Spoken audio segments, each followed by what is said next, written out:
Okay, so I'm continuing to talk about healing myself from food intolerances and just finding ways to uplift and improve my consciousness as a human being, if you want to talk about it like that. I used a healer near where I live, and I'm now going to be talking about distance healing and a meditation that he gave me to do, that he said that would help me as part of this process. I had had a one-on-one session in his meditation room at his home. He told me that something that would really help would be to do a meditation where I imagine myself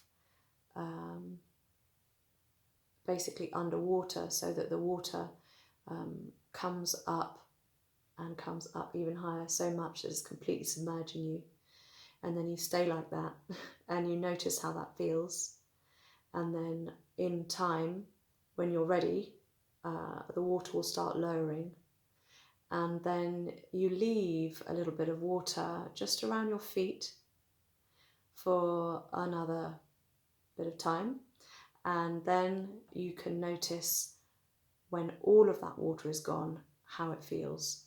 And so that was a suggested meditation that I presume is very specific to what I needed to do as part of my learning to progress, and that he would suggest different meditations for other people. I just want to say that because I don't want necessarily for you to go ahead and do that meditation, because it might not be right for you right now in this present moment, and that I want to make sure that you do things safely, that is in absolute accordance with your needs and what's going on in your life right now. So don't just go ahead willy-nilly and do what I'm doing, because it's not necessarily right for you. He said do that 2-3 times a week, which is what I went ahead and did. What was interesting to note was that it's not necessarily what happens during the meditation and how you experience the meditation itself, but it's how you live and go about your life after the meditation, having had that experience, and those kind of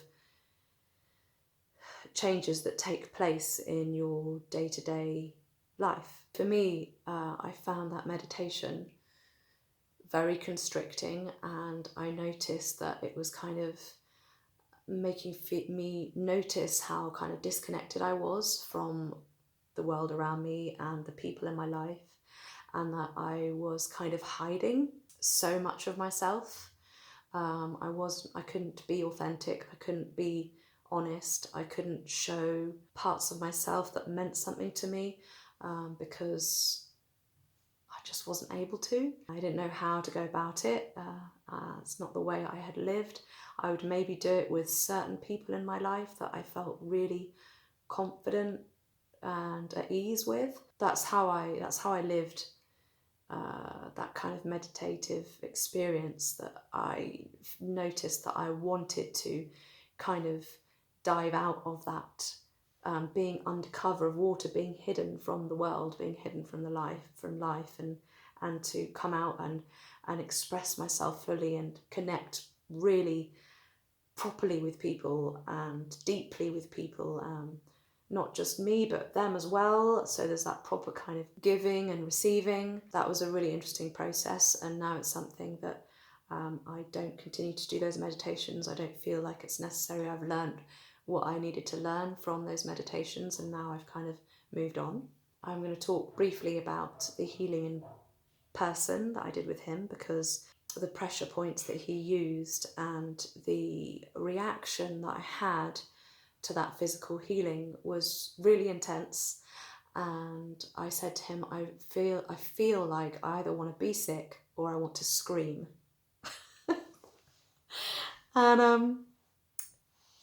And I think that was the beginning of me realizing that I had held in so much of myself that I had to get it out somehow, whether that was through being sick or screaming. That was what I felt like was necessary. But at the same time, there was so much kind of fear, and knowing that he was kind of in the room or listening or looking at me, that I couldn't actually do it. I couldn't scream because I decided I really couldn't be sick, because that's something I hated doing, and I wasn't ready to do that right now in his house or whatever. And so like screaming was the next best thing. So I thought maybe I would try that. And I was like, okay. And but again, that was something that was like, I couldn't get my head around it, couldn't actually do it. So there was the want, but I couldn't actually follow through with it. And I had the sensation of, what's the word, where you get really kind of dizzy and you really just don't know what is straight or what is up. And I basically just needed to lie down. There'd been, I think, a lot of change in that healing session, and that I just needed to kind of integrate what had happened. I could only really do that lying down. So he helped me walk to a bed that he uses with different people that have come for healings, to help them with integration. And so I just kind of laid there and just let this change come and evolve and transform into something else that I could handle, or, you know, stand up again and carry on with my day. He stayed with me in the room because I felt like I needed that support. I was thankful for that.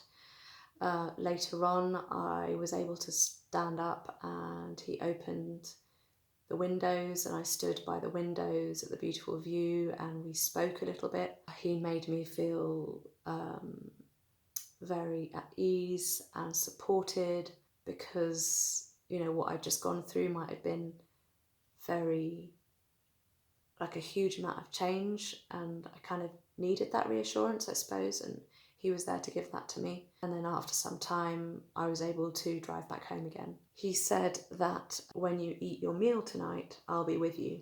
So I made my meal, and I was like, okay, you're obviously, you know, doing something from a distance now. A lot of you skeptics out there are going to go, well, how can he be with me while I'm eating and he's not in the room? But he's there on a subtle level. He has connected with me on an energetic, subtle level. And he's able to know when I'm starting to eat, and that he's going to help me digest my food or do whatever he wants to do from a distance. I do distance healing myself, so for me it was not something that particularly bothered me. I was like, okay, go ahead. Another part of that distance healing, which I said I'd talk about, but it's already 9 minutes, was that every day for about a week, at around between 6 and 7 o'clock at night, he would also connect with me for about half an hour. And I'm going to talk about that in another film, because this is long enough already, and some of you might be getting bored already. I will move on to the next film to talk about this distance healing. See you there.